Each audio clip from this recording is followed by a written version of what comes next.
Section 82 transfer of property act हे कॉन्ट्रीब्युशनसाठी. Contribution म्हणजे काय? इक्वल शेअर प्रत्येकाने आपापला शेअर विभागून घेणे. आता पहिलं आपण एक उदाहरण घेऊया. समजा 4 मैत्रिणी गेल्या हॉटेलमध्ये आणि त्यांनी जे काही हॉटेलचं बिल झालं तर ते 400 रुपये आलं, तर 4 मैत्रिणींना किती येतील? 100 रुपये. म्हणजेच त्यांनी इक्वली कॉन्ट्रीब्यूट केलं. आता हेच उदाहरण आपण ट्रान्सफर ऑफ प्रॉपर्टी ॲक्टमध्ये बघूया. समजा 3 बहिणी आहेत, त्यांना इनहेरिटन्सनी म्हणजेच वारसा हक्काने एक घर मिळालं. आता ते घर आहे त्याच्यावर लोन आहे, तर लोन अमाऊंट आहे ती पे केल्याशिवाय ह्या तिघींनाही त्यांचा हिस्सा मिळणार नाही. म्हणजेच ते पूर्ण अमाऊंट इक्वली त्यांनी पे केली लोन अमाऊंट, किंवा त्याच्या मालक होते. परंतु या केसमध्ये समजा मोठ्या बहिणीने पूर्ण लोन अमाऊंट पे केली बँकेची आणि लोन नील झालं, म्हणजे ती त्याची मालक झाली.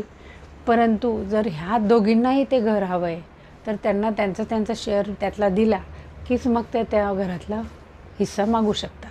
हे झालं कॉन्ट्रीब्युशन, म्हणजे प्रत्येकाने आपापला हिस्सा देऊन तो लोनचा अमाऊंट फेडायला.